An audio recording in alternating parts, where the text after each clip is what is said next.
Halo sis dan bro, calon presiden nomor urut 1 Pak Anies Baswedan. Kemarin waktu lagi debat Capres, ya itu sebenarnya lagi nyindir dirinya sendiri ya. Dia tanya soal etika ke Pak Prabowo, padahal dia sendiri yang kurang beretika. Pak Anies minta ke Pak Prabowo menjelaskan hubungan etika pemimpin dengan kemampuan jaga pertahanan dan kedaulatan. Untungnya Pak Prabowo dengan cerdas menskakmat Pak Anies. Katanya dia setuju kalau pemimpin harus punya etika, tapi beretika itu harus jujur. Jangan sampai, kata Pak Prabowo, apa yang dia katakan itu berbeda dengan apa yang ada di hati kita.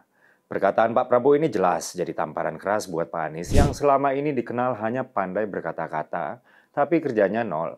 Ini terbukti ketika dia mimpin Jakarta, Jakarta dibikin amburadul oleh Pak Anies. Ternyata Pak Anies nggak puas. Dia terus menyerang pribadi Pak Prabowo saat debat kemarin. Lebih parah lagi, demi bikin Pak Prabowo terpojok saat debat, dia sampai berbohong soal anggaran alutsista. Pak Anies bilang ada anggaran senilai 700 triliun untuk pembelian alutsista. Padahal ini adalah anggaran total Kemhan yang belakangan diralat sendiri oleh Timnas Anies. Jadi nggak salah ya sis dan bro, kalau dulu mantan Ketua Umum PSI Bro Giring Ganasya menyebut Pak Anies sebagai pembohong.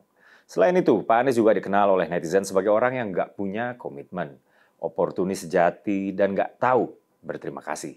Contohnya, dia pernah bilang ya bahwa dia nggak akan nyapres selama Pak Prabowo juga ikut dalam kontestasi tersebut. Jadi Mas Anies, ketika itu syaratnya kalau Pak Prabowo masih jadi calon presiden, Anies Baswedan tidak akan maju.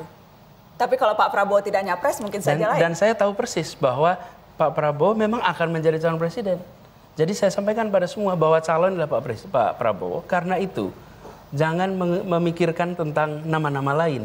Dan jangan harap saya menyatakan bersedia, apalagi menjadi poros ketiga, tidak mungkin. Selama masih ada Pak Prabowo ketika itu. Dan itu komitmen saya dengan Pak Prabowo. Saya sampaikan berkali-kali bahwa saya tidak ingin menjegal, saya tidak mau menjadi orang yang dibawa untuk berhadapan dengan Pak Prabowo dan menghentikan Pak Prabowo. Saya tidak mau. Ketika dapat tawaran nyapres, langsung berbelok arah.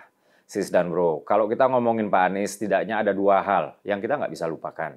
Pertama, beliau dilabelin sebagai Bapak Politik Identitas. Dan kedua, beliau adalah Menteri Pecatan. Pak Anies dilabelin sebagai Bapak Politik Identitas karena pada 2017 lalu, demi ambisinya untuk jadi gubernur, dia halalkan segala cara. Masyarakat teradu domba dengan ayat dan mayat, sampai terjadi polarisasi di tengah masyarakat. Dulu, kemana-mana Pak Anies selalu bicara soal tenun kebangsaan. Tapi begitu punya ambisi, dia sendiri yang merusak dan mencabik-cabiknya. Nah, yang kedua soal Menteri Pecatan. Jadi sebelum jadi Gubernur DKI, Pak Anies sempat menjadi Menteri Pendidikan dan Kebudayaan pada 2014 lalu. Tapi sayangnya, Pak Anies dipecat oleh Presiden Jokowi pada 2016. Lantaran selama menjabat, nggak ada gebrakan buat dunia pendidikan. Oh ya, kalau Menteri Pecatan, kira-kira berapa skornya? Tulis di kolom komentar. Salam solidaritas. PSI Partai Jokowi.